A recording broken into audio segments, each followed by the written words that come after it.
Supreme court প্রাঙ্গণ থেকে ভাস্কর্য সরানোর প্রতিবাদে বিক্ষোভকারীদের সাথে পুলিশের সংঘর্ষ হয়েছে।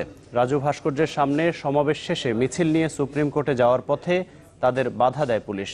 ছত্রভঙ্গ করতে জলকামান ও দফায় দফায় টিয়ারশেল ছোড়ে। চলে ধাওয়া পাল্টা ধাওয়া। এ সময় ছাত্র ইউনিয়নের সভাপতি লিটন নন্দী সহ আটক করা হয় বেশ কয়েকজনকে।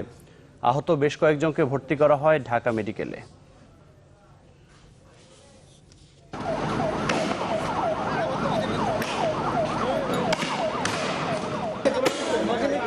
রাতের আধারে সুপ্রিম কোর্ট প্রাঙ্গণ থেকে গ্রিক ভাস্কর্য সরানোর প্রতিবাদে ছাত্র ইউনিয়ন সহ বেশ কটি সংগঠনের প্রতিবাদ মিছিল। ঢাকা বিশ্ববিদ্যালয়ের রাজু ভাস্কর্য থেকে শুরু করে মিছিলটি হাইকোর্ট এলাকায় যেতে চাইলে মাজার গেটে বাধা দেয় পুলিশ।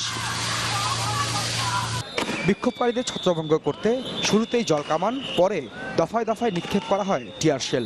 এ সময় পাল্টা ইটপাটকেল নিক্ষেপ করে প্রতিবাদকারীরা। সংঘর্ষ চলে প্রায় 1 ঘন্টা। এ সময় ছাত্র ইউনিয়নের সাধারণ সম্পাদক লিটন নন্দী সহ আটক করা হয় বেশ কয়েকজনকে।